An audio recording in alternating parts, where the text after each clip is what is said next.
반갑습니다. 오대영 라이브 오대영입니다. 최상목 권한대행이 또다시 따가운 여론에 직면했습니다. 명태균 특검에 대한 거부권 행사 때문인데 그동안의 행보와 비교되면서 자의적이고 모순적이라는 비판이 나옵니다. 반면 여당은 환영했습니다. 헌법재판소 주변에 차단시설과 철조망이 추가로 설치됐습니다. 일반인의 통행도 금지됐습니다. 탄핵 심판 선고가 임박했다는 징후로 해석됩니다. 함께할 네 분을 소개해드리고 이수진 앵커의 브리핑으로 시작하겠습니다.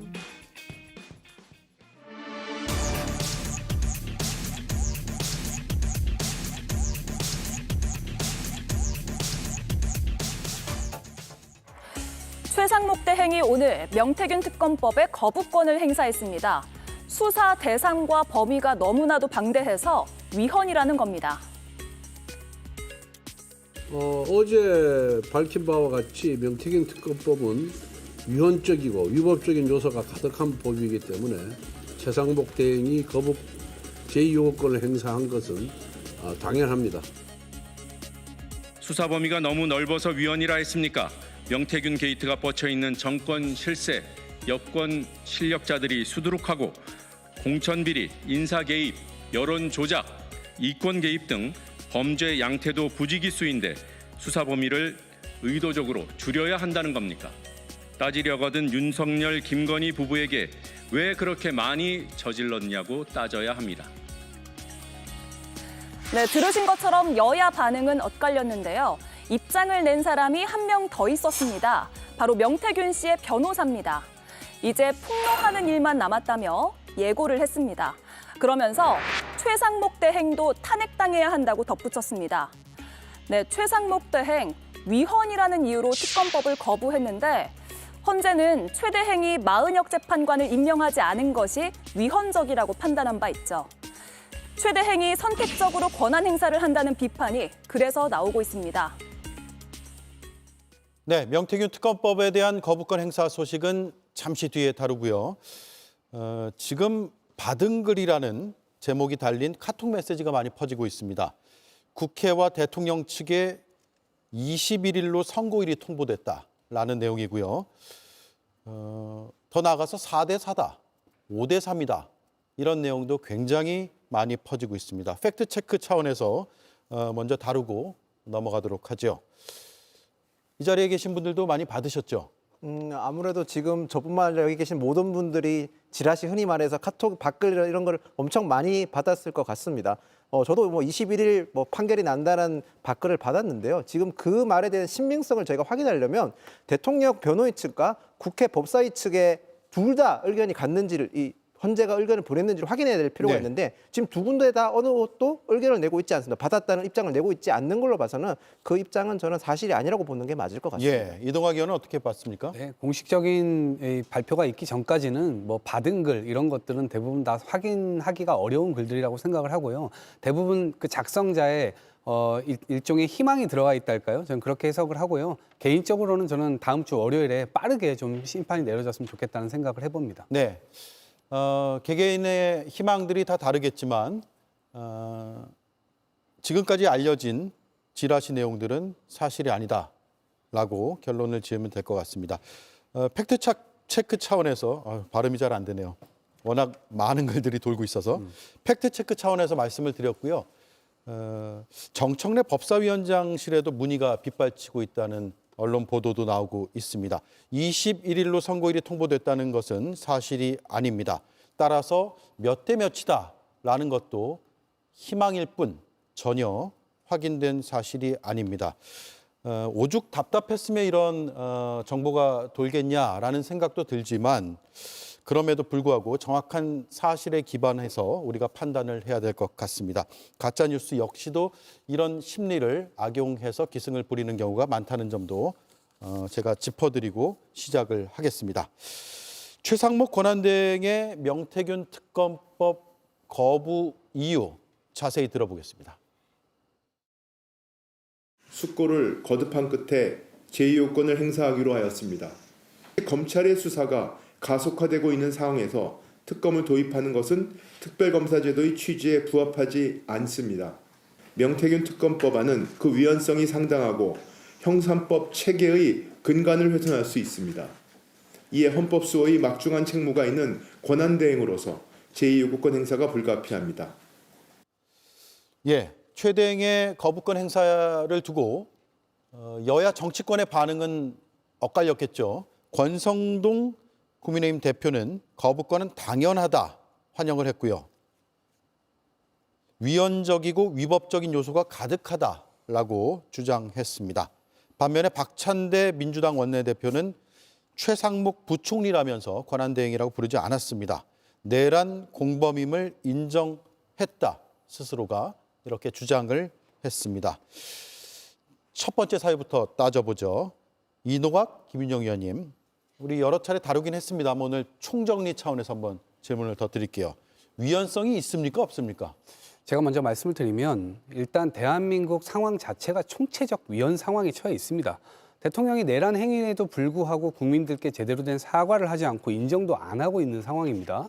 거기에 집권 여당의 인사들은 헌법재판소를 부수자 이런 얘기를 해도 아무런 징계조차 받고 있지 않은 상황이에요. 그런 가운데 이 최상목 경제부총리께서 지금 권한 대행을 하고 있음에도 불구하고 헌법재판소에서 나온 결과조차도 인정을 하지 않고 임명을 또 안 하고 있는 상황이죠.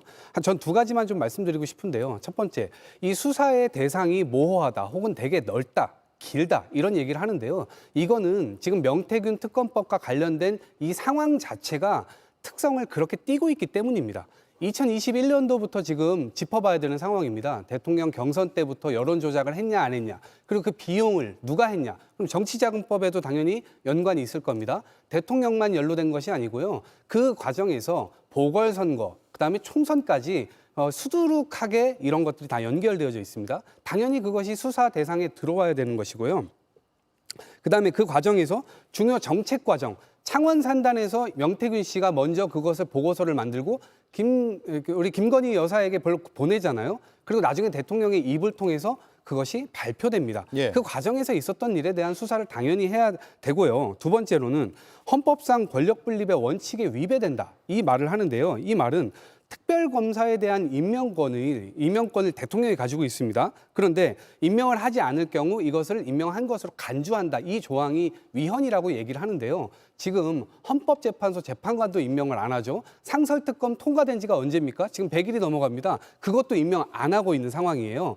그렇기 때문에 이것에 또다시 임명을 안 하게 될 경우에는 위헌이 아니라 위헌 자체는 스스로가 저지르고 있다. 이렇게 봐도 무방한 겁니다. 그래서 당연히 이 조항을 넣을 수밖에 없었는데 이 부분을 위헌이라고 주장하는 것은 완전히 자가당착이라고 생각합니다. 예.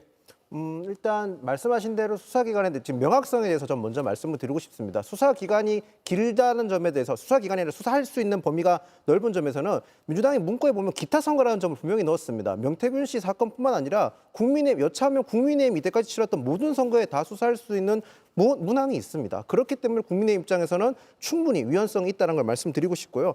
그리고 이 부분에서 저는 어쩌면 제일 첨예하게 대립하고 있는 것 같습니다. 수사가 미진하거나 공정하지 못하기 때문에 특검이 도입해야 되지 않습니까? 그게 보충성과 저희가 흔히 말하는 예외적으로 도입됐다는 건데 수사가 미진하다고 저희는 보지 않습니다.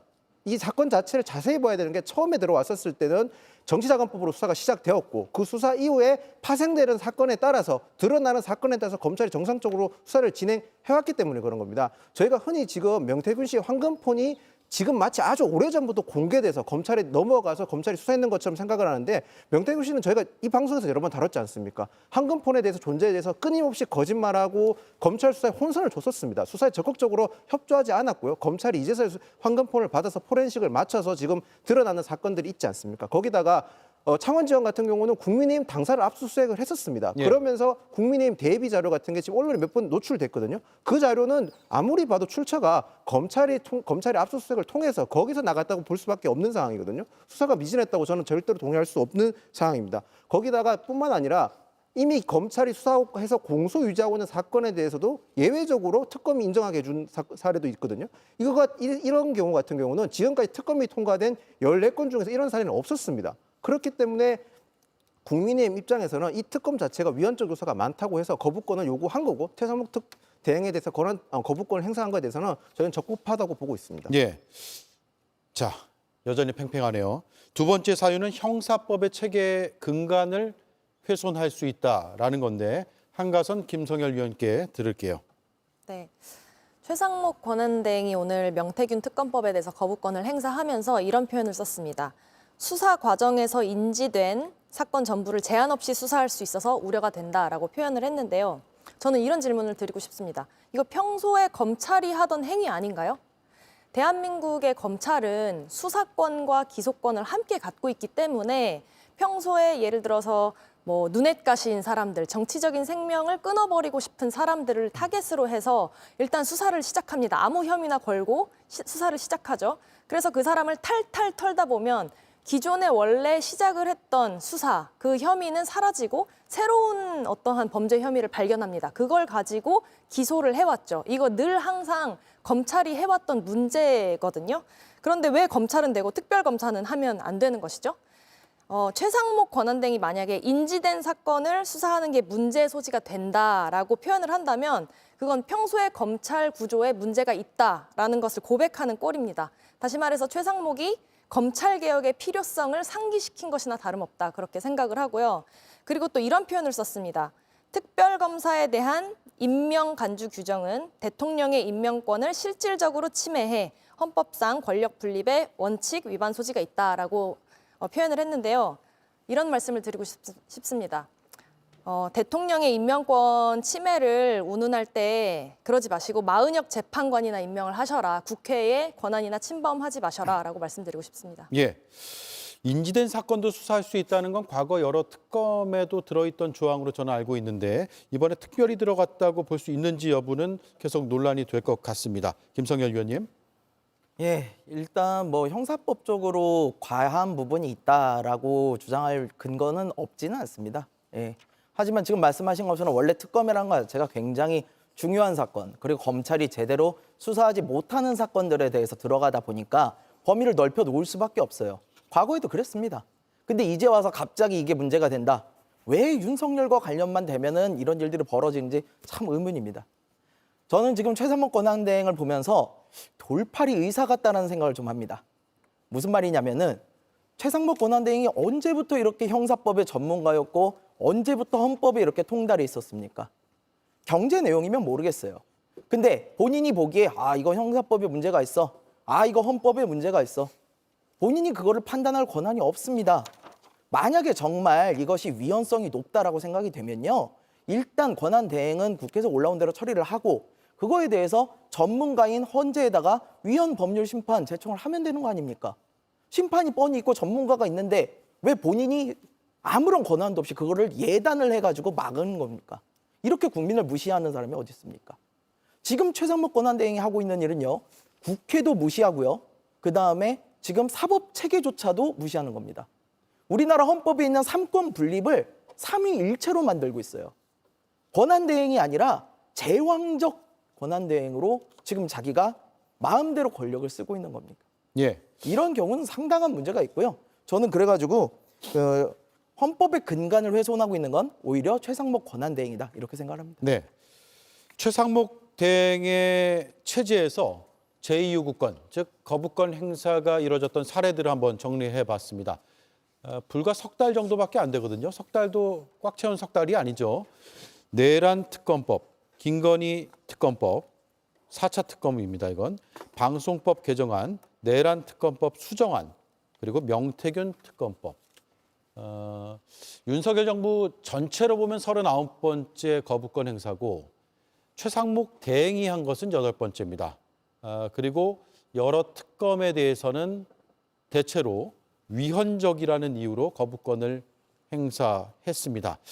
그런데 최 대행에 대해서 모순적이지 않느냐, 자의적 판단 아니냐 이런 비판이 잇따르는 건 앞서 김성열 위원도 짚어주셨지만 헌법재판소에서 마은혁 후보자를 임명하라라고 임명하는 것이 맞고 그렇지 않으면 국회 권한 침해라고 판단한 것을 지금 임명을 안 하고 있단 말이에요.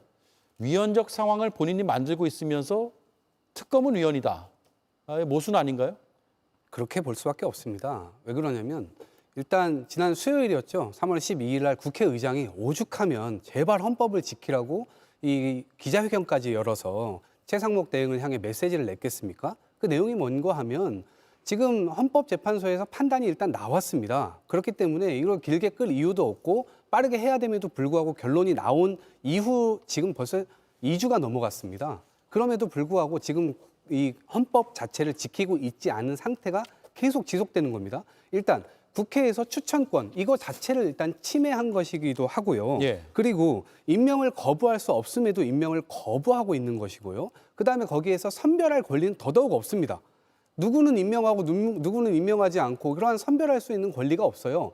설령 있다 손 치더라도 도대체 무엇을 근거로 그렇게 판단을 했는지에 대해서 설명이 안 됩니다. 본인 스스로도 못하고 있어요. 그렇기 때문에 저는 이 지점에서 이 정당성 이런 것들을 완전히 지금 형해화시키고 있다라고 보고요. 그걸로 인해서 사실상 대외 신인도 왜냐하면 대통령 권한대행이 대통령이라고 할 수 있지 않습니까? 그럼 대통령이 헌법 수호의 의무를 지는데 헌법 수호의 의무를 다하지 않고 있기 때문에 대외 신인도에 당연히 문제가 생기고요. 그리고 사회 통합에도 굉장히 저해가 됩니다. 이걸 빠르게 임명해주고 헌법을 수호하는 메시지를 계속해서 내줘야 함에도 불구하고 최상목 대행은 제가 볼 땐 대통령실 그리고 국무위원들 그리고 집권 여당의 지도부로부터 사실상 섭정을 당하고 있는 자기 마음대로 뭔가를 할 수 없는 그 모습을 국민들 앞에 그대로 보여주고 있기 때문에 국민들이 최상목 대행이 저런 메시지를 낼 때 아 그렇지라고 도대체 누가 수긍하겠습니까? 대단히 잘못된 현실입니다. 나중에 엄청난 후과를 본인 스스로가 책임을 지셔야 된다고 봅니다. 예, 김윤영 의원 생각은요?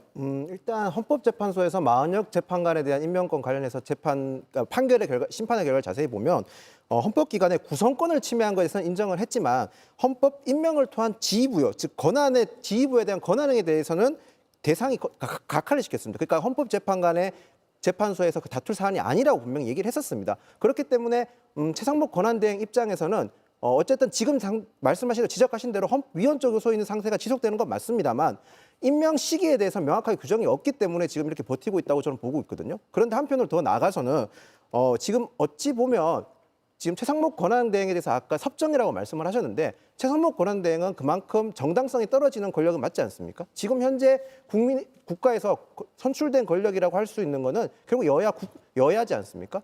국회에서 국회가 합의를 해서 최상목 권한대행에게 최소한의 법안이라든지 어떤 권한을 넘겨줘야만 최상목 대행이 부담 없이 그 권한을 이행할 수 있는 상황이라고 저는 봅니다. 지금 민주당에서 너무 일방적으로 민주당뿐만 아니라 야당 전체가 일방적으로 국회를 운영하고 있고 국민의힘과 어떤 협의나 합의를 하는 게 아니라 일방적으로 압박만 가하고 있기 때문에 이런 상태가 더 지속된다고 저는 보고 있습니다. 죄송하지만 국회가 무슨 권한을 어떻게 넘겨주죠?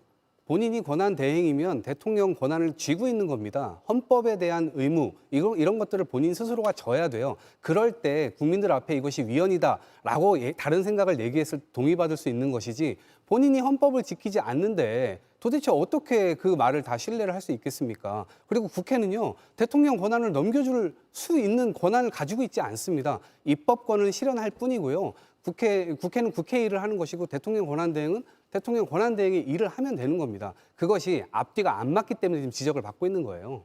근데 저는 생각이 좀 다른 게 지금 정당성을 자체가 부여된 지금 최상목 권한대행에 대해서는 대통령 권한대행 겸 국무총리 직무대행입니다. 그만큼 정당성을 더 결여시켰던 건 민주당입니다. 제가 하고 싶은 말씀은 지금 이 최상목 권한대행에 대해서 100% 옹호하자는 게 아니라 이런 작금의 비정상적인 상황을 만들어진 상황에서 어쨌든 사건을 수습하고 더 나은 결과를 만들어야 되는 게 정치권의 역할이라고 생각하는데 민주당이나 야당에서 보이는 행태가 과연 그게 100% 충족하는지에 대해서 저 의문점을 제기하는 겁니다. 예. 한덕수 총리가 혹여 복귀한다면 그때는 마은혁 후보자에 대한 임명을 할 가능성도 있다고 보세요? 저는 궁극적으로 마은혁 재판관 임명은 해야 된다고 생각을 합니다. 그런데 지금 하물며 최상목 권한대행보다는 오히려 한덕수 국무총리 대행이 복귀하셔서 임명하는 게 그나마 덜 정당성에 대해서 그런 의문 제기점이 적지 않을까 생각을 합니다. 예. 윤 대통령이 석방된 이후에 거부권 행사가 나왔거든요. 조사에 인과관계가 있는 것인지는 모르겠습니다만 대통령의 의중도 살폈다고 보세요? 그렇죠. 최상목 권한대행은 사실 한덕수 총리의 복귀 가능성을 언급하면서 어떤 특정 사안에 대해서 적극적인 행동을 하기를 좀 주저한 측면이 있는데 이렇게 윤석열이 석방되자마자 또 거부권을 행사한 것을 보면은 당연히 대통령의 의중이 담겼다고 보여집니다. 지금까지 드러난 어떤 정황을 살펴보면 사실 윤석열이 가장 두려워하는 것은 명태균이 갖고 있는 이 증거가 드러나는 것으로 보이거든요. 사실 국민들께서 가장 좀 의아해하는 것 중에 하나가 왜 비상계엄을 그때 선포했는지, 정말 아무 일 없던 어떤 평상시에 어느 평일 저녁에 비상계엄을 선포했잖아요. 그런데 왜 그렇게 했을까? 정말 실패하기 딱 좋은 날이었는데, 이를 앞뒤의 맥락을 살펴보면 12월 2일에 명태균이 변호사를 통해서 이런 발언을 합니다.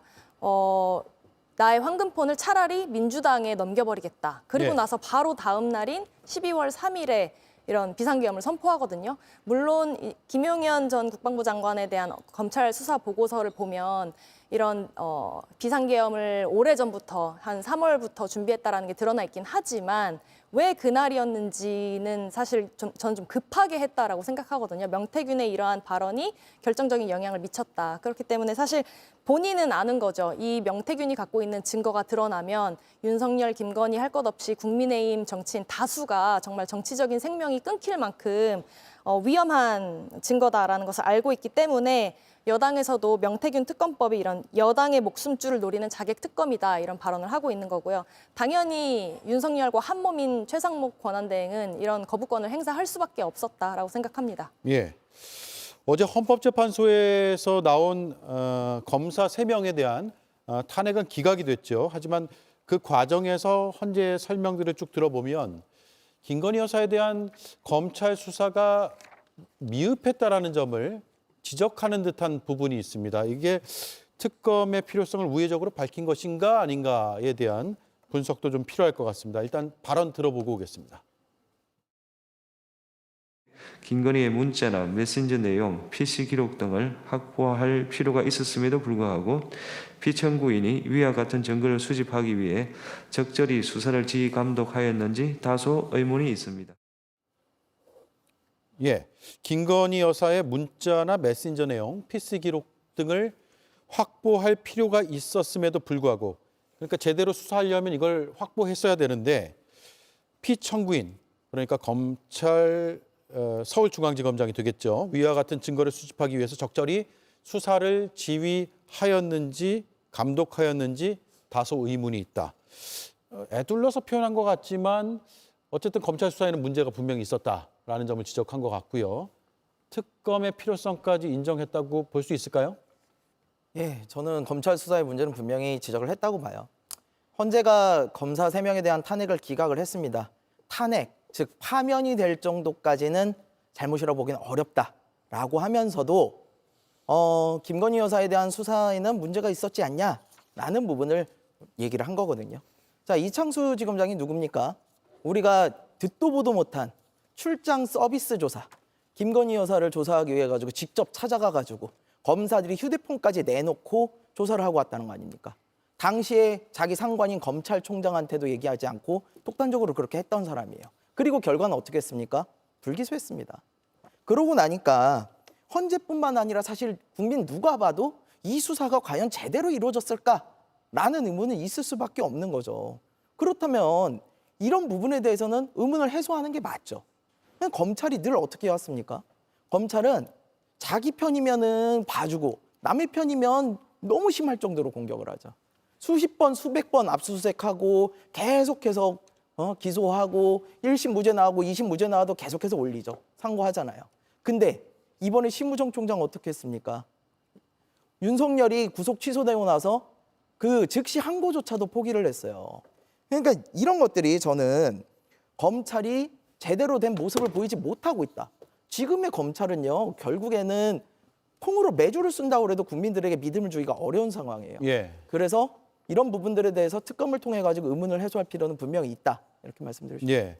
헌재에서 나온 설명, 발언, 입장 어떻게 봐야 될까요? 그러니까 저는 헌법재판소에서 어찌됐건 짚어줄 건 짚어줬다. 제대로 된 수사가 이루어지지 않았다. 이거 왜 도대체 압수수색도 마찬가지고 의문이다 이렇게 남겼는데 저는 그 이후에 이창수 지검장이 본인이 여태껏 해왔던 대로 하겠다라고 얘기를 했잖아요. 저는 실제로 그렇게 안 할 거라고 봅니다. 해왔던 대로 하겠다라고 하는 것은 안 하겠다는 얘기죠. 자, 명태균 특검법 한번 보시죠. 2023년도 12월에 처음에 이것이 검찰에 접수가 됩니다. 그런데 검찰에서 어떻게 했죠? 창원지검에서 이거 수사검사도 없는 부서에다가 배치를 해놓습니다. 이거를 완전히 구석에다가 박아놓고 자체에 대한 조사 자체를 하지 않았습니다. 이것이 문제가 되니까 그때서야 부랴부랴 하는데 나중에 어떻게 됐죠? 김영선 씨와 이 명태균 씨 둘만의 정치자금법 문제로 완전히 협소하게 축소시켜버립니다. 그리고 나서 또 문제가 되니까 부랴부랴 하는 척했지만 결국 대검에서 11월 4일 날 이 민정수석이나 대통령실에 보고가 됐을 것으로 전 추정이 되는데 그 이후에 이 계엄 사태까지 오게 된 겁니다. 예. 그래서 김건희 여사 건과 관련돼서 이 명품백 관련된 것도 그렇고요. 그다음에 도이치모터스 건도 그렇고요. 다 무혐의 내줬잖아요. 이것도 결국에는 그 무혐의를 만들기 위해서 검찰이 지금까지 움직였었기 때문에 지금까지의 과정을 믿을 수가 없는 거예요. 해왔던 대로 하겠다라고 하는 것은 앞으로 하지 않겠다는 말과 똑같습니다. 예, 해왔던 대로 하겠다. 이 명태균 씨와 관련한 수사에 대한 기자들의 질문에 답변하는 과정에서 나온 것이거든요. 들어보겠습니다. 그건 이제 직무 정지됐을 때 그 중앙지검으로 이송이 되었다는 것을 언론 기사를 통해서 보았고요. 어떤 사건이든지 제가 그동안 했던 것처럼 수사팀하고 잘 협의해서 모든 최종 결정은 검사장인 제가 책임진다는 자세로 성실하게 필요한 일을 하도록 하겠습니다. 네, 저 발언 조금 더 분석해 보겠습니다. 어떤 사건이든지 제가 그동안 했던 것처럼 하겠다. 어떻게 해석합니까? 김성현 위원님? 글쎄요. 그동안 일을 잘 하셨었으면 저런 말이 굉장히 신뢰가 갈 텐데요. 지금 앞서 말씀 주신 것처럼 제대로 일을 해본 적이 없는 상황에서 앞으로 하던 대로 하겠다. 그렇다면은 저희는 검찰이 수사 의지를 갖고 있다라고 보기는 굉장히 어려운 부분이 있는 거죠. 예. 예, 그래서 이런 부분들에 대해서는 그러니까 특검을 비롯해가지고 검찰 내부에서도 좀 개혁적인 이야기가 좀 나와야 되는데요. 사실 이번에 구속 취소건만 해도 검찰 내부망의 그 2%라고 그러죠. 거기서도 많은 불만들이 제기가 되고 있다는 거 아닙니까? 저렇게 지검장급들이 계속 수사 의지를 무마시키고 그렇게 하려는 것들에 대해서 이제는 검사 내부에서 평검사들도 좀 이야기를 해야 되는 시점이 아닌가. 그래서 제대로 된 수사를 좀 해야 되지 않나 생각이 됩니다. 예. 해왔던 대로 하겠다. 최상목 권한대행이 명태균 특검법 거부권 행사하면서 이렇게 얘기했거든요. 검찰의 명운을 걸어달라. 그 주문을 들어보고 이어가겠습니다. 검찰은 명태균 관련 수사 상황에 대한 적지 않은 국민들의 우려를 엄중하게 받아들여야 합니다. 이번 수사에 검찰의 명운을 걸고 어떠한 성역도 없이 관련 의혹들을 신속하고 공정하게 수사하여 실체적 진실을 명확히 밝혀주시기 바랍니다. 네.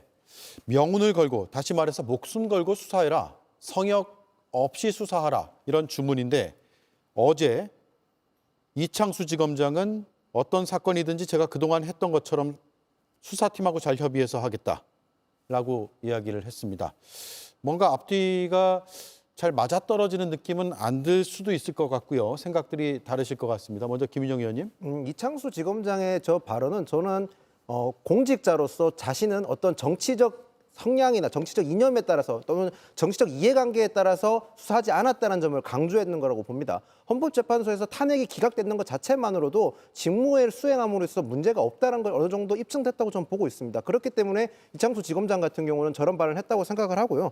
최상목 대행의 발언 같은 경우는 저는 이렇게 해석했습니다. 최상목 권한대행 같은 경우는 현재 대통령 권한대행이지 않습니까? 지금 국민적 여론이 탄핵에 있어서 굉장히 예민한 상황이기 때문에 검찰이라 특히 지금 정치적 진영에 따라서 수사기관과 사법기관에 대한 불신이 굉장히 높습니다. 특히 어떤 진영에 속해 있느냐에 따라서 어떤 수사기관에 대해서는 불신도가 굉장히 높고 어떤 수사기관에서 조금 더 신뢰하는 그런 경향이 사실 있는 건 분명한 사실이지 않습니까?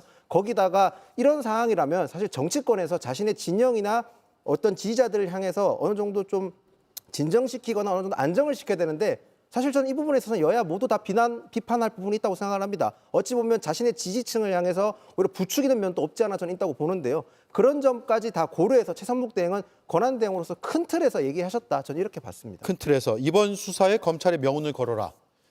그동안은 명운을 걸지 않고 수사했는가라는 생각도 들게 만드는 한마디였고요. 한가선 의원님. 아까 김인영 위원님께서는 이제 공직자로서 당연히 큰 틀에서 해야 할 말을 하신 거다라고 말씀을 하셨는데 공허한 말이라고 생각합니다. 왜냐하면 명운을 걸고 성역 없이 관련 의혹을 수사를 하는 거라면 특검이 해도 되는 일입니다. 어차피 성역 없이 수사를 할 거면 왜 특검은 안 되고 검찰이 해야만 하는 것인지 이해가 되지 않는데요. 최상목 권한대행은 알고 있는 것이겠죠. 만약에 진짜로 명태균 관련 사건 수사를 특검이 한다면 진짜 제대로 성역 없이 수사를 할 것이고, 만약에 검찰이 한다면 지금까지 그래왔던 것처럼 어떤 검찰의 고위직에 있는 사람들이 관련돼 있거나 아니면 이해관계 속에 있는 사람들은 봐주기식으로 아니면 꼬리 자르기식으로 수사를 할 것이라는 걸 알고 있기 때문이겠죠. 그렇기 때문에 특검이 하면 안 되고 검찰이 했으면 하는 마음을 드러낸 것인데요. 명운 걸고 성역 없이 수사하라는 말 자체, 검찰이 할 때 그렇게 한다는 것 자체가 거짓말이라고 생각합니다.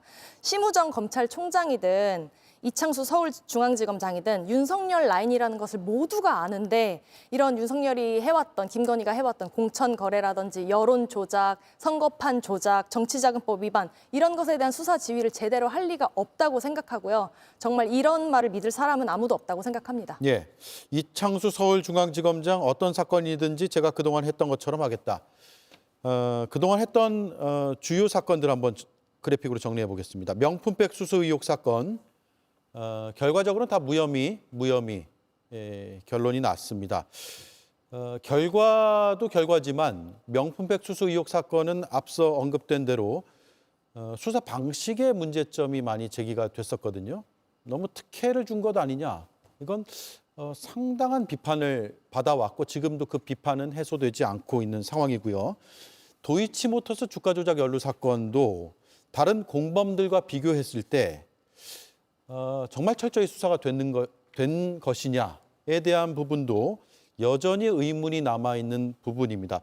결과적으로 무혐의이지만 그 과정, 그러니까 그 결과에 도달하는 그 과정 자체에서는 많은 여론의 비판과 문제 제기를 들었던 사건입니다.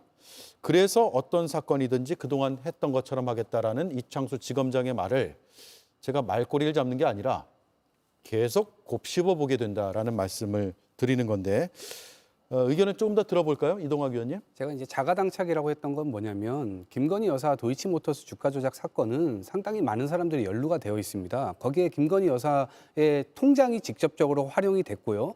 그다음에 김건희 여사의 어머니와 함께 통정 매매한 정황 자체가 다 드러났지 않았습니까? 그리고 수익도요, 23억 원. 이거 검찰 본인들이 수사 보고서에 쓴 내용이에요. 김건희 여사 혼자만 19억. 그대로 써 있는 겁니다. 그런데 소환 조사를 안 했잖아요. 못한 게 아니에요. 못했다고 표현할 수도 있죠. 윤석열 대통령의 눈치를 받거나 아니면 윤석열 대통령을 뒤에서 쥐고 흔드는 김건희가 두려워서 그렇게 했을 겁니다. 국민들 눈에는 다 그렇게 보입니다. 그런데 앞으로 명태균 수사권 역시도 윤석열 대통령 뒤에서 공천 같은 거 다 좌지우지했고, 지금 이 여론조사를 했는데 그 여론조사가 여론 조작을 했다. 그리고 그 여론조사에 대한 대가도 제대로 치르지 않았는데, 이 대가를 창원산단이라든가 국가 정책에 녹여가지고 결국 대가를 그런 식으로 치른 거 아니냐. 이거는 너무나 큰 사건입니다. 이 사건을 제대로 조사를 해야 됨에도 불구하고 지금 제대로 조사를 하지 못할 거라는 세간의 인식이 너무나 명백해요. 검찰은 믿어달라고만 할 것이 아니라 행동을 그렇게 믿게끔 해야 됩니다. 그런데 그런 행동은 차일피일 미루고 하지 않고 오로지 권력자에게 이 고개만 숙이는 모습만 보여왔기 때문에 당연히 그걸 믿을 수가 없는 겁니다. 예.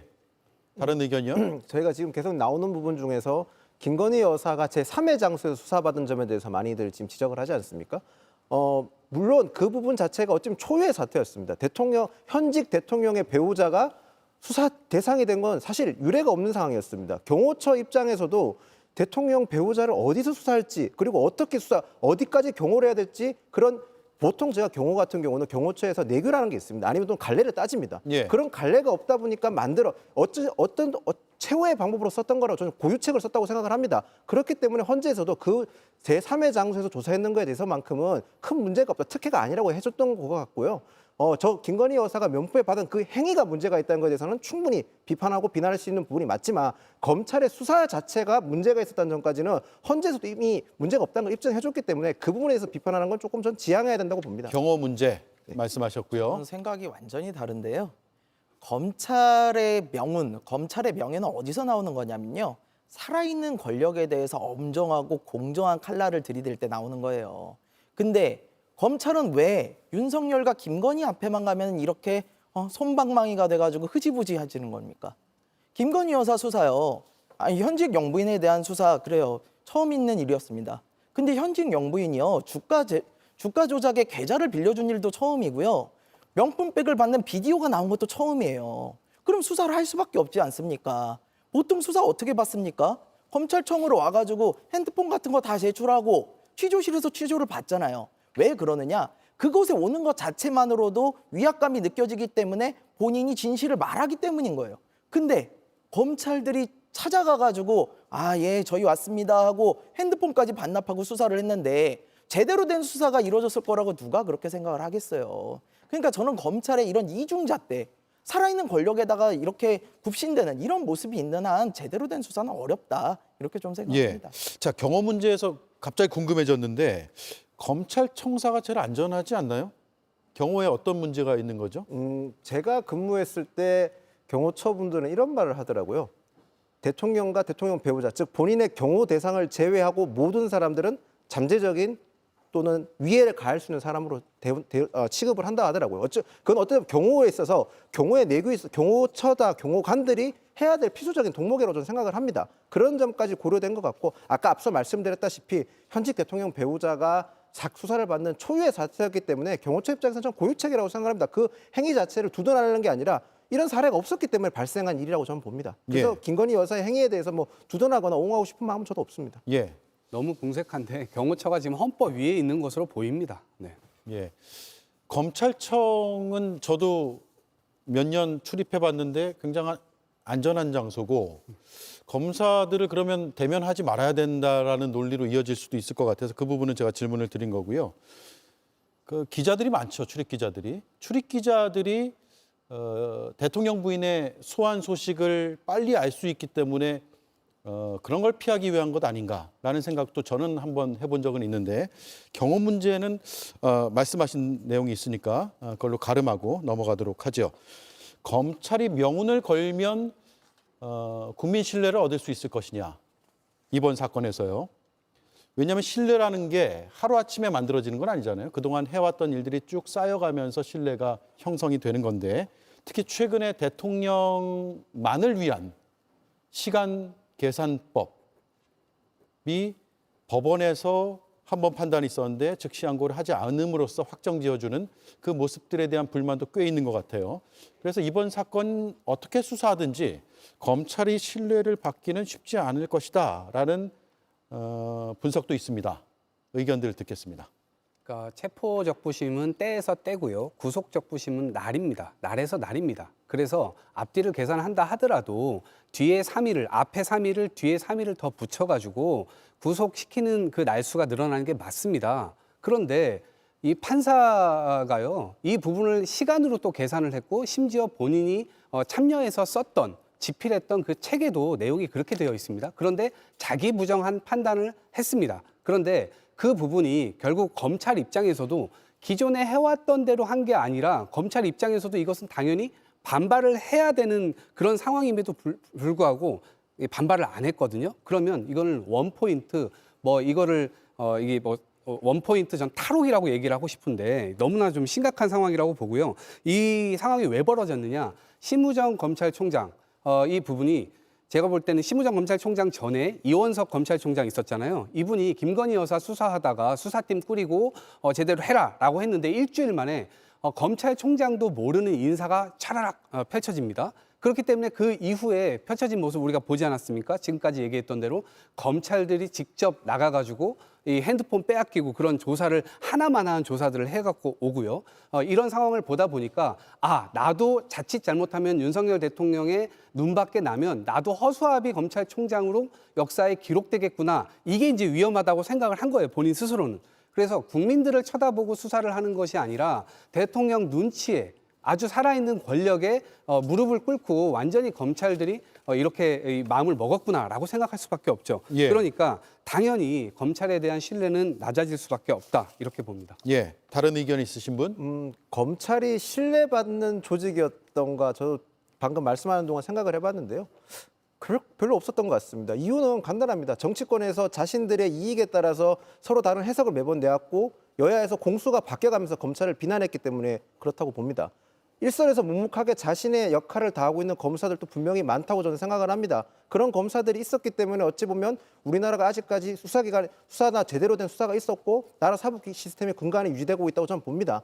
지나치게 정치권에서 비판이나 비난만 했던 거 아닌가, 정치권에서 스스로 반성할 필요가 저는 있다고 봅니다. 예. 저도 이 부분에 대해서 어느 정도 동의하는 부분은 있어요. 그러니까 검찰을 내 편이냐 남의 편이냐에 따라 가지고 서로 다르게 바라보고 비판하는 건 맞는데요. 이번 정부, 검찰총장 출신 대통령이 있었던 이번 정부만큼 검찰이 노골적으로 권력자 봐주기를 한 적이 없어요. 이렇게까지 한 적이 없다는 거죠. 지금 즉시항고 부분만 해도 그렇습니다. 예, 계산 잘못했다 할 수 있어요. 물론 그렇게 해서는 안 됐지만 계산을 잘못했을 수도 있어요. 그래가지고 법원이 판단이 그렇게 났으면요, 즉시항고를 해야죠. 검찰은 위헌이라서 즉시항고 안 했다 했지만요, 사실 2022년에요 똑같은 상황으로 구속 취소가 된 다른 피의자한테는요 즉시항고를 해가지고요 다시 구속이 된 사례가 있어요. 왜 윤석열한테만 이거를 위헌이라고 안 하는 겁니까? 축구로 따지면요, 우리 편이 골을 먹었는데 감독이 가가지고 야 이거 골 아니야 라고 하면서도 비디오 확인을 안 하는 거예요. 이러면 최선을 다 안 하는 거잖아요. 검찰이 국민을 위해서 최선을 다해야 되는 거 아닙니까? 예. 저는 문제가 있다고 봅니다. 신뢰라는 것은 말로 쌓는 게 아니잖아요. 행동으로 꾸준히 축적해서 보여줘야지만 쌓는 게 신뢰이고, 반대로 불신 같은 경우에는 하나만 잘못해도 불신을 얻기가 쉬운데, 그렇기 때문에 검찰은 지금까지 스스로 개혁되어야만 할 명분을 끊임없이 제공하고 있었다라고 생각을 하고요. 예. 정말로 성역 없는 수사를 제대로 하는 모습을 꾸준히 보여줘야지만 이런 불신을 다시 회복할 수 있다라고 생각합니다. 예.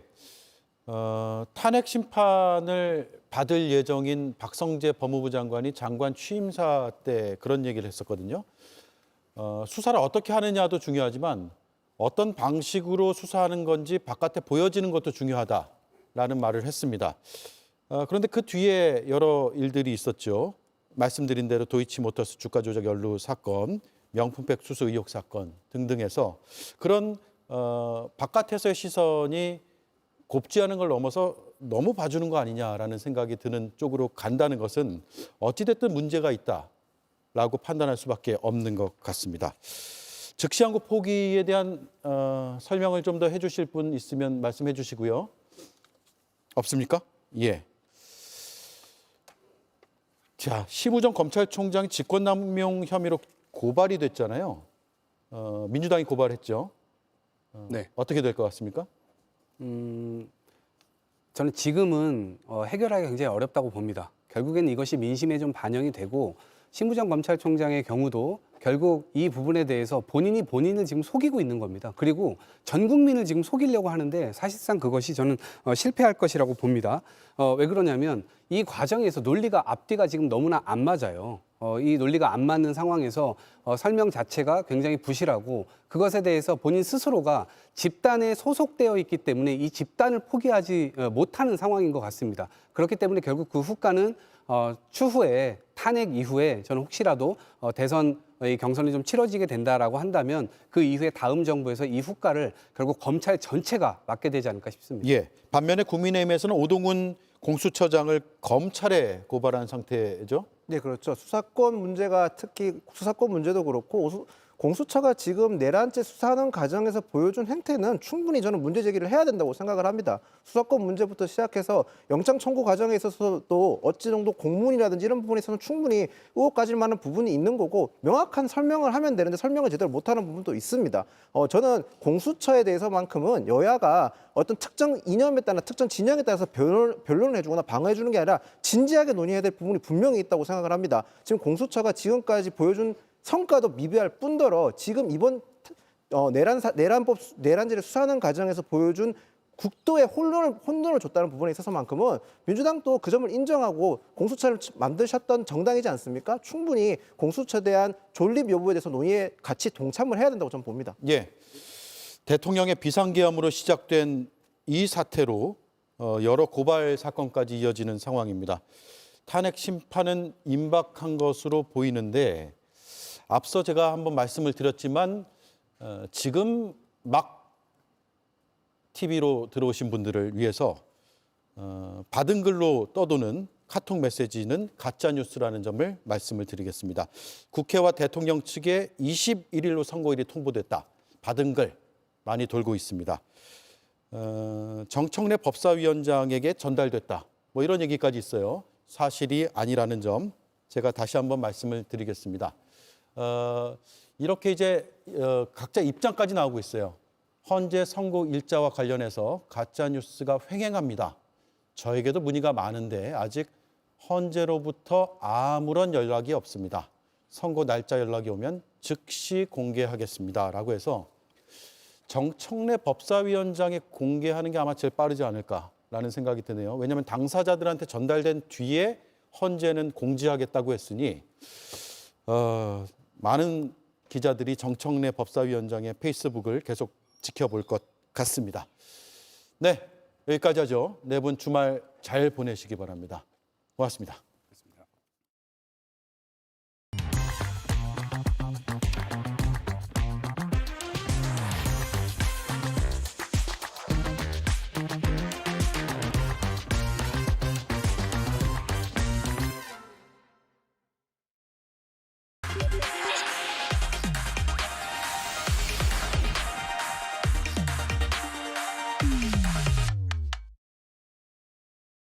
네, 오대영 라이브의 간판 코너 단도직입을 시작하겠습니다. 김병욱 전 더불어민주당 의원, 민현주 전 국민의힘 의원 나와주셨습니다.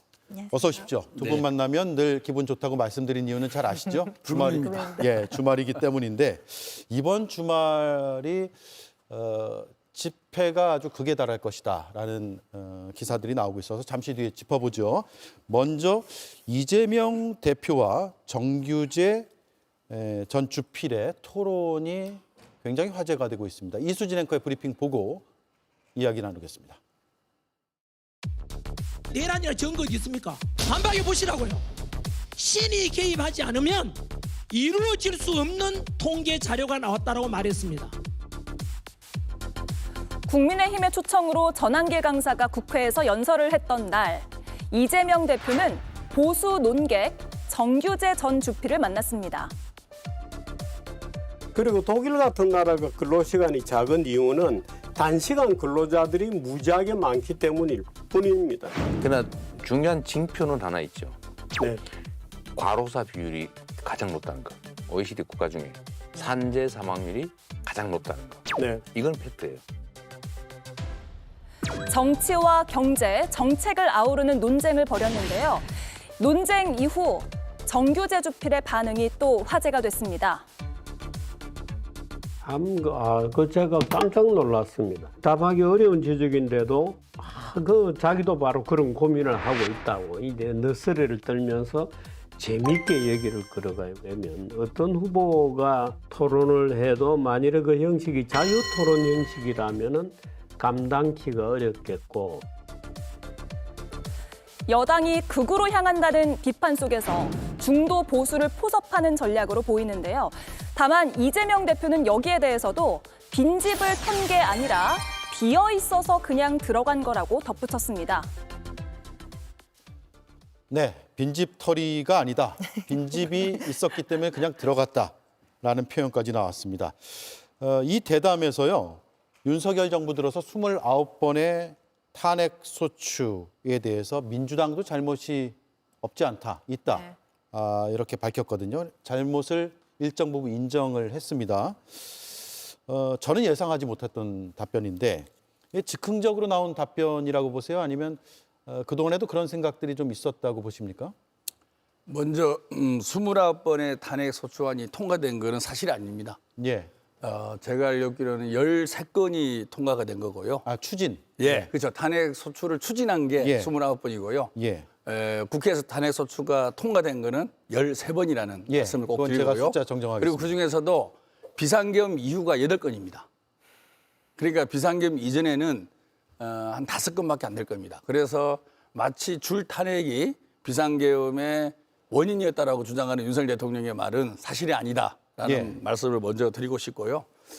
이재명 대표가 요즘에 유튜브나 방송 나와서 말하는 거 보면 되게 너무 솔직해진 것 같아요. 솔직해지고 그 솔직한 표현이 또 많은 사람들한테 공감을 자아내고 또 끄덕이게 하는 하나의 요소인 것 같습니다. 저희가 탄핵이라든지 또 예민한 사안을 당론으로 추진할 때는 의원총회를 반드시 개최합니다. 그 속에서 많은 의원님들의 얘기를 듣거든요. 물론 당대표는 주로 듣는 쪽에 있죠. 항상 탄핵 소추라든지 당론의 법을 발의할 때는 상당히 많은 고민과 갈등의 과정을 겪는 부분에 대해서 있는 그대로 말씀하신 거죠. 그래서 어떤 사안에 대해서는 뭐 7, 80% 이상의 의원들이 찬성을 해서 탄핵 소추하는 경우도 있지만 예. 또 어떤 경우는 또 상당한 의원들이 반발을 하죠. 정치적인 이유나 또는 법률적인 이유로.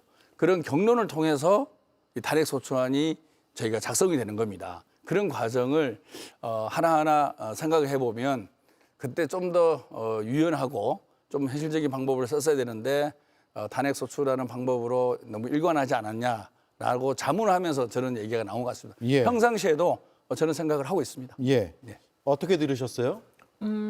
이재명 대표가 여유를 찾아가고 있는 모습을 보이고 그리고 국정 운영을 하는 책임감 있는 모습을 보이겠다라는 아마 전략인 건지 뭐 말씀하신 대로 본심인 건지는 모르겠는데 어쨌든 과거와는 지난 한 몇 달 동안 전에는보다는 좀 다른 모습으로 자신감 있지만 책임감 있게 내가 국정을 잘 운영할 수 있는 지도자다라는 모습을 보여주기 위해서 되게 노력하시는 것 같고요. 예. 그럼에도 불구하고 어쨌든 이 전략이든 뭐 이재명 대표의 본 모습이든 어쨌든 이런 태도를 보이는 건 저는 국민들에게 안정감을 준다는 측면에서 굉장히 긍정적으로 평가를 합니다. 근데 이재명 대표가 우리는 하고 싶어서 했겠냐라고는 말씀은 하시지만 지금 탄핵 국면 이전에 많은 장관들이나 기관 단체장들에 대한 탄핵이 있었어요. 제가 뭐 어제 나왔던 헌재 판결에서 문제가 없다라고 나왔던 그런 감사원장 탄핵이라든지 이런 것들에 대해서는 사실 그 당시에 굉장히 큰 문제점들이 지적되고 있었고 그리고 이재명 대표를 수사했던 검사들에 대한 탄핵에 대해서도 사실은 이건 객관적인 이성적인 탄핵이라기보다는 이재명 대표 감싸기, 이재명 대표의 수사에 관련된 불만 아니냐라는 굉장히 사적인 이유로 인한 탄핵 아니냐는 비판들이 있었습니다. 그래서 이런 부분들은 뭐 당론에 떠밀려서 또는 지지층에 떠밀려서라기보다는 사실 이재명 대표가 이런 측면에서 조금 더 깊은 반성이 필요하다라는 저는 생각이 들고요. 예. 어쨌든 이재명 대표가 이런 모습을 보이는 건 국민의힘에게는 상당히 큰 위협이 될 것이고 국민의힘의 몇몇 국회의원들이 지금 현장에서 보이고 있는 모습들에 비춰져서 비교해서는 민주당에 많은 점수를 주는 중도층들이 생겨나지 않을까 저는 그렇게 생각이 듭니다. 예. 이 대표가 첫 대담에서 지난해 윤석열 대통령과의 영수회담 뒷얘기도 공개를 했거든요. 잠깐 듣고 이어가겠습니다. 윤 대통령하고 좀 뭔가를 만들어 보려고 정말로 고심했어요. 그래서 그때 가서 연금 얘기를 한 겁니다. 1% 차이였으니까요. 네. 보기 좋잖아요. 저는 44.5든 뭐 44.1이든 아니면 그냥 44 받으려고 마음먹고 간 거예요. 근데 그때 갔을 때 이분이 다음 국회에서 넘기자고 그러더라고요. 그때 한 2시간 만나고 나니까 네. 만날 필요를 못 느꼈어요. 그것도 저희가 좀 더 했어야 되나? 좀 더 더 매달려 했어야 되나? 이런 반성도 하죠. 네. 네, 그런 아쉬움은 있습니다. 예. 저는 저 일화를 처음 들었거든요. 저 대담에서. 알려진 내용인가요? 아니면 이번에 처음 공개한 건가요? 저도 처음 듣는 얘기입니다. 예. 아마 연금 관련된 업무를 하는 국회의원들은 알 수도 있었겠죠. 예. 근데 제가 이 말씀 드리기 전에 탄핵에 대해서 한 말씀만 좀 더 드리겠습니다. 네. 우리나라가 정말로 대통령 권한이 강하잖아요. 어느 정도 강하냐면 저희가 장관에 대한 인사청문을 해서 부적격 사유가 많아도 그리고 청문서라 그러나요? 그게 채택이 안 되더라도 대통령이 임명을 하면 장관이 되지 않습니까? 그리고 예산 같은 경우도 예산안 편성권은 정부에만 있고 국회는 삭감 권한만 있고 증액을 하려면 정부의 동의를 얻어야 됩니다.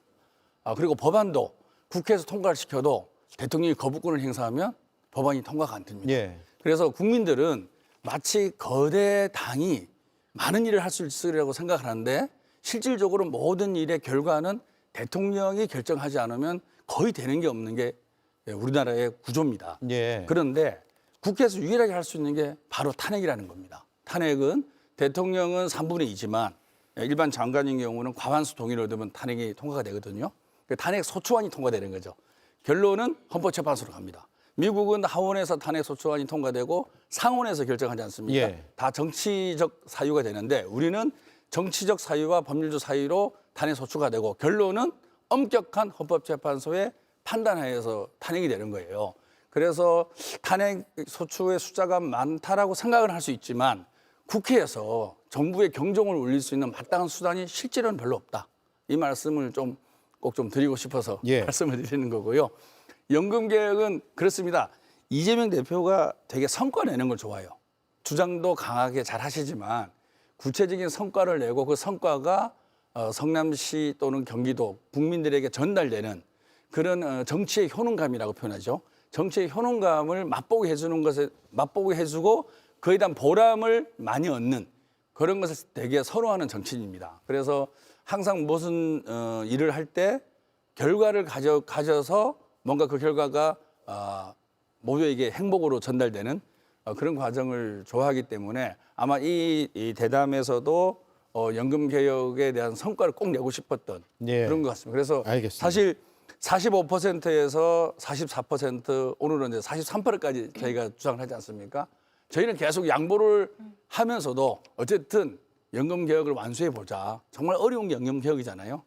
그래서 이 모수 개혁 통해서 구조 개혁까지는 못 가더라도 모수 개혁만이라도 완성해서 뭔가 국민 연금에 대한 국민의 불안감을 해소하고 그리고 노령화 시대에 노소득 대체율을 어느 정도 보장해 주자 이런 관점에서 수많은 노력을 하고 있는데 그 잘 안 됐던 과정을 설명을 하는 거죠. 대통령이 수용을 안 했다라는 거잖아요. 예. 너무나 안타깝습니다. 예. 근데 뭐 대통령의 수용 여부는 들었으니까 이제 알 것이고 민주당이 오늘 43%도 수용할 수 있다 그랬거든요. 소득 대체율이요. 국민의힘은 받을까요? 받아야죠. 김상훈 정책위의장이 오늘 일단 그 부분에 대해서 환영한다라고 이야기를 했고요. 나왔었나요? 네, 환영을 한다라고 얘기했지만 이제 정부가 자동으로 이제 갱신하는 이 문제에 대해 정부가 지급 보증하는 문제에 대해서는 아마 조금 더 협의를 할 것 같은데 받겠다라고 받는 수순으로 가는 게 아닌가 싶은데 저는 이제 이재명 대표가 지금 이야기한 지난 윤석열 대통령과의 그때 만남에서 국민연금 관련된 이야기가 어떻게 나왔는지 사실 대통령실이 확인해 주질 않았으니까 그게 정말 모든 것이 다 사실인지는 모르겠지만 이재명 대표의 말이 사실이라는 전제하에 저는 그때 받았어야 된다라는 그런 안타까움이 있습니다. 왜냐하면 아마 그 당시에는 윤석열 대통령이 지금 이재명 대표 얘기에 따르면 총리라든지 재청권을 주겠다, 총리 임사권을 줄 테니까 받아라라고 했는데 본인이 거절했다는 거잖아요. 아마 그런 거에 대한 마음 상함도 있었고 또 이재명 대표가 이렇게 합의해 주는 내용에 대해서 이렇게 되면 야당 몫으로 야당의 공으로 돌아가는 거 아닌가 혹시 그런 생각들이 있었던 게 아닌가 싶은데 박근혜 정부로 돌아가서 제가 다시 한번 하나 일화를 말씀드리면 그 당시에 공무원 개혁을 하는 정말 지난한 과정이 있었습니다. 근데 공무원 연금 개혁이요? 공무원 연금 개혁이 있었죠. 근데 그때 박근혜 정부에서 주장했던 연금 개혁안은 안 되고 사실 민주당과 아주 지난한 협상 과정을 통해서 좀 완화된 안이 통과가 됐어요. 하지만 결국 공은 박근혜 대통령한테 갔거든요. 박근혜 대통령이 정말 어려운 공무원 연금 개혁했다. 그걸 그러니까 이번에도 만일에 그때 윤석열 대통령이 마음에는 안 들었을지라도 조금 양보해서 그때 타협을 했더라면 국민연금 개혁은 윤석열 정부가 한 게 됩니다. 이재명 대표의 야당이 한 게 아니라. 그래서 오늘 같은 지금 만일에 그리고 국민연금 개혁을 해서 43%로 가면 이거는 이재명 대표의 민주당이 양보한 게 돼요. 그래서 이재명 대표나 민주당이 공을 세웠다 이런 평가를 받을 수 있기 때문에 지금 국면은 그래서 그때 받았더라면 윤석열 대통령에 대한 평가가 더 긍정적으로 더 좋게 나오지 않았을까라는 그러니까 이재명 대표의 발언이 사실이라는 걸 전제로 해서요. 민주당의 공으로 돌아갈 것이다. 이재명 대표의. 국민 입장에서는 누구의 공인가도 중요하지만 어쨌든 뭔가 물꼬가 트이는 것 자체가 환영할 일인 것 같긴 합니다. 정규재 전 주필이 칭찬을 잘 안 하는 분이거든요. 그렇죠. 깐깐한 보수죠. 그래서 굉장히 호의적인 평가를 내놔서 저는 저 방송을 토론도 보고 정규재 TV를 통해서 반응도 봤는데 제일 먼저 든 생각이 국민의힘이 굉장히 달갑지 않은 상황이 더 벌어졌구나 이 생각이었어요. 뭐 원래 지금 큰일 난 상황이긴 한데요. 국민의힘이 정규재 TV의 정규재 전 논설 주필이 사실은 최근에는 굉장히 중도적인 성향에서 많은 발언을 하고 이제 많은 평가를 하는 분인데 이런 이재명 대표와의 대담을 했다는 것도 사실은 이슈가 될 수 있는데 여기서 이재명 대표가 중도층에게 소구하지 못하는 부분들을 많이 끌어내준 이 부분들이 예. 국민의힘이 대선을 앞두고는 굉장히 아픈 부분이라고 생각이 들어요. 물론 정규재 전 주필이 굉장히 큰 권력을 가지고 권한을 가지고 영향력이 있다 그런 뜻은 아니고 사실은 중도층이나 중도 보수 쪽에서 궁금해했던 거 또는 불안해했던 거 불편하게 느꼈던 부분들을 이재명 대표가 편하게 이야기하는 걸 끌어내준 게 또 정규재 전 주필이었다는 점에서 저는 국민의힘에게는 조금 굉장히 불리한 예. 그런 여론이 되지 않을까라는 생각이 들고요. 이것만 보더라도 지금 뭐 이재명 대표에 대한 3월 26일 선고안은 차치하고 그 문제는 따로 두고 정책적인 측면에서도 사실은 중도층이나 중도 보수층에서는 이재명 대표에 대한 불안감이 컸습니다. 왜냐하면 기본 시리즈도 있었고요. 그리고 기업에 대한 뭐 재벌 해체, 대기업 해체 이런 발언들도 있었기 때문에 그런 부분들에 대해서 굉장히 큰 불안감이 있었는데 내 생각이 바뀌었다라고 그런 강조했던 부분들도 사실 국민의힘에게는 지금 국민의힘이 치고 나가야 되는 상황, 정책적으로 치고 나가야 되는 상황에서 크게 좀 반성해야 되는 위기감을 정말 느껴야 된다. 정책적으로 위기감을 느껴야 된다. 저는 예. 그렇게 생각을 합니다. 그런 전략이 깔려 있었던 걸로 분석할 수 있겠죠? 뭐 정치인의 말 한마디 행동 하나하나가 다 전략이 포함되어 있는 거죠. 예. 게다가 이제 또 채널A라는 보수 언론에 또 정규재 주필이 한국경제신문 출신 아니겠습니까? 또 보수 논객이고 모든 조건을 잘 갖춘 그런 대화였다고 보고요. 이재명 대표에 대한 이 이미지가 더 씌워지는 게 상당히 많이 있습니다. 뭐 반기업적이다, 반시장적이다, 뭐 독선적이다. 근데 사실 이재명 대표를 만난 기자들이나 기업인들을 나중에 물어보면 다들 호감도가 급상승합니다. 이재명 대표가 저런 사람이었어? 말도 잘하고 똑똑하고 특히 경제인들. 제가 이재명 대표가 경기도지사 시절에 모 기업에 방문해서 재벌 총수죠. 총수하고 사장들하고 식사를 한 번 했는데 끝나고 나서 다음에 꼭 좀 더 한 번 더 만날 수 있게끔 자리를 만들어 달라. 그리고 어느 한 분은 모 언론사에 특별 출연해서 인터뷰 한 번 해달라. 이렇게 바뀌더라고 분위기가요. 그만큼 소통을 참 잘하시고 그리고 우리나라가 겪고 있는 시대의 아픔에 대해서 항상 공부를 하다 보니까 보수든 뭐 중도든 어느 분이 이렇게 질문을 해와도 답변의 준비가 돼 있는 거죠. 예. 그리고 답변 내용 자체가 교과서에 있는 것이 아니고 실제로 정치와 행정을 하면서 현장 수용성이 높은 그런 답변을 하다 보니까 처음 만나는 정규재 주필도 처음 만나는 거 아니겠습니까? 처음 만나는 사람들도 이재명 대표에 대한 기존의 이미지를 벗어 던지고 정말 앞으로 대화할 만하다. 참 똑똑하구나. 참 논리가 정연하구나. 예의가 바르구나. 이렇게 평가를 한다는 거죠. 그래서 이재명 대표의 기존의 부정적 이미지를 짧은 시간에 얼마나 빨리 전환하느냐가 관건이라고 생각합니다. 예. 국민의힘의 김상욱 의원이 탄핵이 기각되면 단식 투쟁에 들어가겠다고 했다가 지금 당 안에서 징계를 요구하는 목소리까지 나왔거든요. 안타깝다는 분들이 많더라고요. 김상욱 의원을 향해서는 국민의힘이 탄핵 소추에 대한 입장을 아직도 정리하지 못한 것이 아니냐라는 생각도 들고 앞으로 어떻게 돌파할 것인가 또 궁금하거든요. 지금 구속 취소로 인해서 윤석열 대통령이 지금 밖에 나왔지 않습니까? 그러니까 국민의힘은 분위기가 다시 또 반전이 됐어요. 예. 제가 알고 있는 한은 국민의힘이 이제 탄핵에 대해서 일단 기다리자. 지도부도 그렇고 기다리면서 그 결과를 보고 대선을 준비하는데 사실은 이미 물밑에서는 다 준비를 하고 있었거든요. 아시겠지만 유력 대선 주자 후보군에 있는 정치인들이 출간도 했고요. 출판도 하고 북콘서트도 할 계획이었다. 지금 다 취소되고 있는 상황이고 예. 뭐 언론인들과의 뭐 간담회, 뭐 만남 이런 것도 지금 거의 취소하는 상황이거든요. 그래서 예. 이재명 대표는 저렇게 보수 채널에 나가서도 다시 자신 있게 인터뷰를 하는데 지금 국민의힘 대선 후보군에 있는 분들은 거의 못하고 있어요. 아무것도 못하고 있는 상황이다 보니까 김상욱 의원의 이 발언 하나하나, 인터뷰 하나하나까지도 당에서 뭐 지도부가 하는 거는 아니고요. 당 국회의원들이 더 통제하려고 드는 것 같습니다. 근데 저는 반문하고 싶어요. 국회의원들 본인들 스스로가 1인 입법기관이라고 얘기하지 않습니까? 독립된 입법기관이다. 우리가 하는 정치 행위에 대해서 누구의 우리는 간섭도 받지 않고 양심에 따라서 주민들, 우리를 뽑아준 유권자들을 위해서 우린 정치한다라고 이야기를 해놓고 유권자들의 전체는 아니지만 김상욱 의원을 뽑아준 유권자 전체는 아닐지라도 일부의 국민의 목소리를 대변하고 옳고 그름에 따라 행동하는 입법기관을 저렇게 압박하는 것이 맞는가, 협박하는 것이 맞는가라는 생각이 들고요. 예. 게다가 이게 언론에까지 나오면 국민의힘을 지지하는 많은 합리적인 지지층들이 국민의힘을 어떻게 평가할까? 국민의힘은 정말 무슨 반민주적이고 독재적인 정당이냐 이렇게 평가할까 봐 저는 걱정이 되고요. 탄핵이 인용되게 되면 2달 안에 있을 대선에 이것도 어떤 결과가 있을지도 걱정이 되는데 한 가지 안타까운 점은 좀 이게 있어요. 만일에 김상욱 의원이 혼자가 아니라 여러 명과 같이 힘을 합친 그룹이나 일단 어느 정도의 모임을 가지고 이런 행동을 했었더라면 지금과 같은 어려운 상황에 처하지 않았을 텐데 탄핵이라든지 계엄을 해제하기 위해 그때 본회의장에 모였을 때 함께했던 그런 국회의원들이 왜 떠나갔을까? 예. 그런 점은 좀 개인적으로 안타깝습니다. 알겠습니다. 자, 첫 번째 이슈 이렇게 정리를 하고요. 탄핵 심판 선고일 정말 궁금합니다.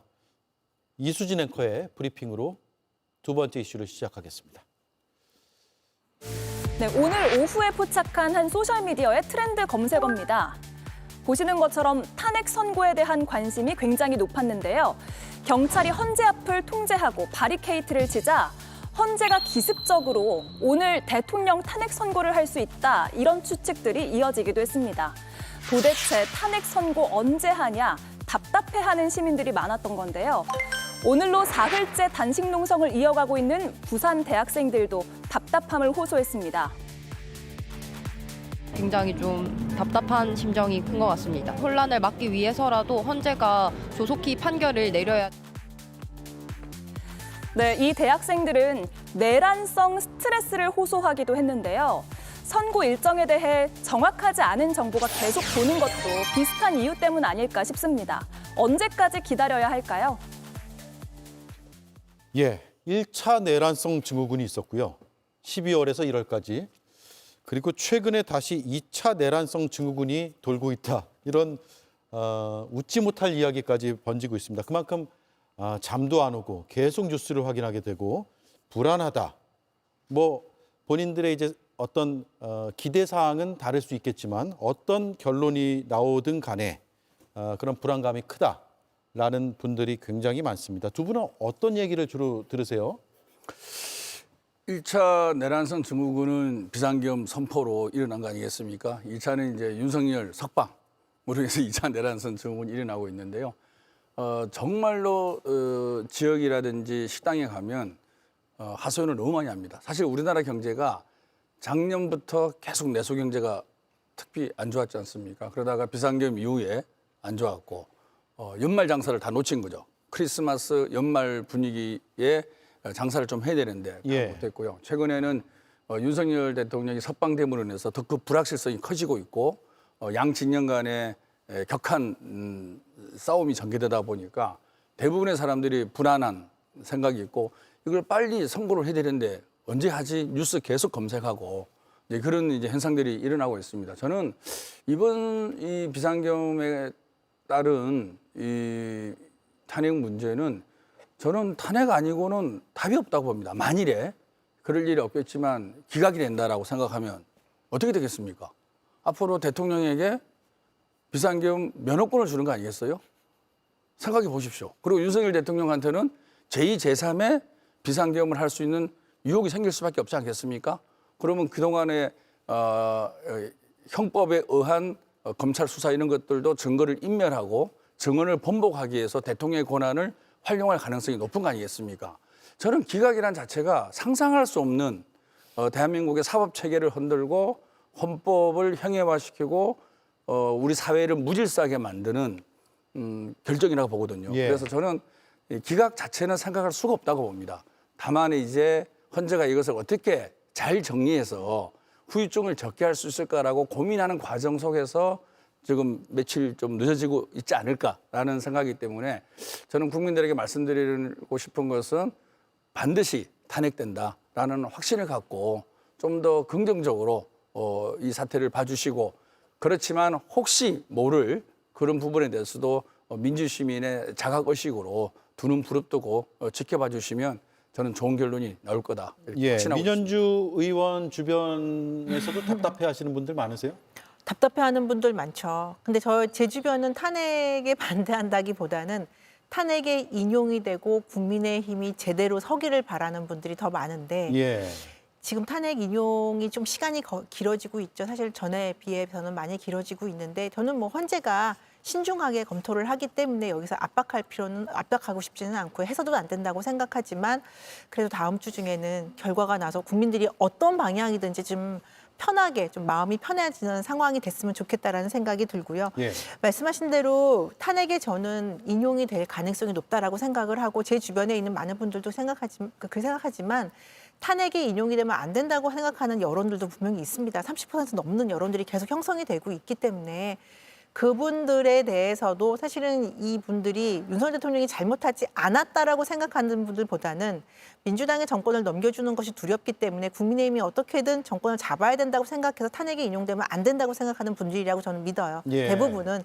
그렇기 위해서라도 사실 윤석열 대통령이나 아니면 국민의힘이 이 국면에서 더 제대로 해야 된다. 제대로 된 정치를 해야 되는데 아직까지도 대선보다는 많은 분들이 이제 얘기를 하는데요. 많은 보수 진영의 평론가들조차도 그렇게 말씀을 하시는데 아직까지도 윤석열 대통령의 그 영역에서 그 우산에서 벗어나지를 못하고 그리고 대선보다는 당권 중심의 정치를 하기 때문에 국민보다는 자신들의 정치 세력화에 더 큰 관심이 있는 거 아닌가. 예. 그런 점에서는 분명히 비판받아야 된다고 생각합니다. 네. 오늘 한국갤럽 여론조사 나온 걸 잠깐만 보면요. 정권 교체와 정권 유지 중에서 어떤 것을 원하느냐라고 했을 때 그 결과를 저렇게 응답을 했습니다. 어떤 식으로든 지금 답답한 상황인 것 같아요. 네. 어떤 결말을 기대하든 간에 날짜가 아직 안 나오기 때문에. 근데 지금 앞서 화면에 잠깐 나갔지만 한 대학교에서는 대학생들이 탄핵 촉구 집회를 하고 있는데 또 유튜버들이 와서 불을 지르는 일도 있었다고 하고요. 그래서 지금 평시의 하루라면 24시간으로 그냥 느끼면 되겠지만 지금 평시의 24시간 하루가 아닌 것 같아요. 하루하루 이렇게 더 지날 때마다 광장 또 캠퍼스, 거리 모든 곳이 분열이 더 격화되는 양상이 벌어지고 있습니다. 그래서 하루라도 빨리라는 얘기가 나오는 것 같아요. 그렇죠. 예. 그리고 헌재는 여러 고민이 있을 거고 아마 인용이 되더라도 인용의 후유증을 최소화하기 위해서 나름 고민을 하고 있다고 생각하는데요. 저는 늦어질수록 사회적으로 혼란은 더 커질 수 있을 가능성이 높다라고 생각을 합니다. 그래서 그 고민을 해결하는 것은 용기 있게 빨리 헌법재판소가 판결을 내리는 것이다. 그 부분을 꼭 헌법재판소 재판관들한테 말씀드리고 싶고요. 이게 이제 박근혜 대통령 탄핵과 달리 이게 시간을 끄는 게 아무래도 보수 우익 아스팔트 지지자들이 대규모로 시위에 나섬으로 인해서 아까 우리 민현주 의원님도 말씀하셨지만 윤석열 대통령의 계엄구를 동원한 비상계엄이 잘 됐냐 못 됐냐 이것이 아니라 이후에 벌어질 대통령 선거, 진영 논리 이런 것들이 먼저 오버래핑이 되면서 이런 결론이 나오는 것 같습니다. 예. 그런데 저는 국민의힘을 지지하는 분들에게도 묻고 싶어요. 과연 지금도 탄핵에 대해서는 탄핵을 해야 된다 여론이 높지 않습니까? 국민의힘이 윤석열 대통령, 국민의힘 지지층 중에서 양심적인 보수층들에게 묻고 싶은데 윤석열 대통령이 잘못됐는데 그럼에도 불구하고 다음 선거 때문에 지금 탄핵이 기각돼야 된다라고 계속 주장을 하면 과연 정권을 잡을 수 있을까요? 저는 묻고 싶습니다. 탄핵은 시켜야 됩니다. 예. 이거는 분명히 역사적 단죄를 해야 되는 거죠. 그리고 패배감에 사로잡힐 필요가 없는 거죠. 이재명 후보가 민주당 후보가 되면 당당하게 국민의 후보도 뽑아갖고 정계당에 붙어 이길 생각을 해야지 지금 이대로 가면 우리 질 거니까 시간 좀 끌어보고 탄핵 기각해서 어찌됐든 식물 대통령이든 말든 또 대한민국이 앞으로 어떻게 되든 말든 시간을 끌어서 우리가 이렇게 역전을 할 기회를 갖자. 근데 그것들이 과연 국민들한테 저는 어필할 수 있을지 그래서 묻고 묻지 싶다. 않을 수가 없습니다. 네. 그래서 묻고 싶다. 답하고 싶으십니까? 잠깐만 한 말씀만 드리면 아까 그 정규재 전 주필하고 인터뷰한 내용에서 이재명 대표가 그 얘기를 했어요. 박근혜 정부 대통령 탄핵 이후에 그다음 민주당 정부에서 사실은 정치적인 보복이라고 할 수 있는 많은 일들이 있었다는 직접 이렇게 언급하지는 않았지만 그래서 정치적인 개혁을 하지 못한 부분에 대해서 안타깝다라는 분명히 말씀을 하셨거든요. 저는 이 측면에서 꼭 민주당이 이번 대선에서 해야 할 이야기는 필요한 비리라든지 부정부패의 문제는 당연히 척결을 해야죠. 어떤 정부든 척결해야 된다. 그런데 나와 함께 있지 않았던 정치라고 해서 정치인이라고 해서 정당이라고 해서 그걸 탄핵을 기점으로 탄핵 기점으로 굉장히 정치적인 탄압을 하거나 압박을 하거나 검찰을 동원해서 사실은 문재인 정부 때 있었던 그런 정치적 보복 행위가 다시 한번 있다면 예. 안 된다라는 부분에 대해서는 저는 분명히 민주당이 이번 대선을 앞두고 천명을 해야 된다고 생각을 합니다. 그러니까 저는 지난번 적폐청산이 모든 적폐청산이 정치적인 보복이라고 생각하지는 않아요. 하지만 상당 부분 많은 부분들은 보수 진영에 있는 정치인들은 억울하고 관행적으로 했던 건 관습적인 부분들에 대해서 법의 잣대를 통해서 이전까지는 없었던 민주당 국회의원이나 민주당 정치인들도 당연시 생각했던 많은 관행들에 대해서 보복을 정치적으로 사법적으로 재단을 당했다고 생각을 하거든요. 그러니까 다시 한번 민주당이 탄핵을 통한 정권을 가졌을 때 정부를 세웠을 때 국민의힘 정치인들에 대한 이런 탄압이 있지 않을까라는 두려움이 있는 건 사실입니다. 알겠습니다. 그래서 더 민주당 지도부나 국민의힘 정치인들은 이런 것에서 견제를 하고 이재명 대표의 말씀하시면 포비아 이런 것을 더 키우는 부분도 있는데요. 그래서 정치적인 보복이 아닌 문제가 되는 것에 대해서 핀셋으로 정리를 하고 그리고 국민을 위한 정치를 하겠다라고 해야지 개인적인 보복 아니면 진영의 보복은 있어서는 안 된다는 것을 다시 한번 강조하고 싶습니다. 시간이 다 됐는데 10초 드릴 수 있는데 하시겠습니까? 정치 보복은 절대 하면 안 되죠. 특히 진영이나 집단 전체에 하면 절대 안 되고요. 명백한 팩트에 근거해서 정말로 부정비리라든지 직권남용이라든지 이런 것들이 명백할 때 그럴 때 이제 검찰권을 동원해서 수사를 하는 게 맞죠. 정치 보복은 절대 해서는 안 됩니다. 예, 알겠습니다. 그리고 저도 한 말씀만 보태면 윤석열 서울중앙지검장 시절에 많이 했잖아요. 예, 그런 점도 좀 가만히 둬야 되지 않을까라는 생각도 여러분들이 하시는 것 같습니다. 자, 여기까지 하죠. 두 분 주말 잘 보내시고요. 네, 잘 보내십시오. 고맙습니다. 더 빛나게, 더 눈부시게, 더 활기차게, 더 생기 있게 바꿔보세요. 아침이 다른 침대, 흑표 흑침대. 많이 피곤한가 봐. 맨날 피곤해? 피로를 피할 수 없다면 아로나민 골드 경험해보세요. 먹은 날과 안 먹은 날의 차이. 우리도 아로나민 주세요. 끊임없이 새로워진 나를 발견할 수 있도록 타임리스 뷰티 고훈진. A great night's sleep, night after night after night. That is the difference. The difference is temper. 명태균 특검법안은 그 위헌성이 상당하고 형사법 체계의 근간을 훼손할 수 있습니다. 위헌성과 법체계 훼손을 거부권 행사의 이유로 들었습니다. 그렇다면 권한대행은 어떻습니까? 라는 비판이 나옵니다. 헌재는 마은혁 헌법재판관을 임명하지 않은 것은 국회 권한 침해라고 결정했습니다. 하지만 아직도 임명을 안고 있으니 위헌적 상태를 방치하는 건 오히려 권한대행이 아니냐라는 것이죠. 또 하나, 법원의 문제 제기도 한마디 안 하고 석방시켜준 현 정부의 검찰은 오직 한 사람을 위해 형사법 체계를 훼손하고 있다는 비판을 받고 있는데 따가운 여론에서 권한대행은 비켜날 수 있느냐라는 겁니다.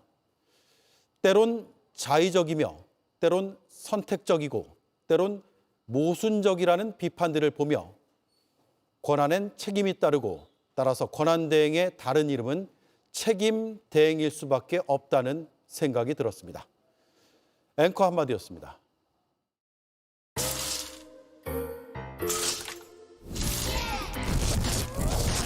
자유롭게 늘어나는 혁신적인 편안함으로 심플렉스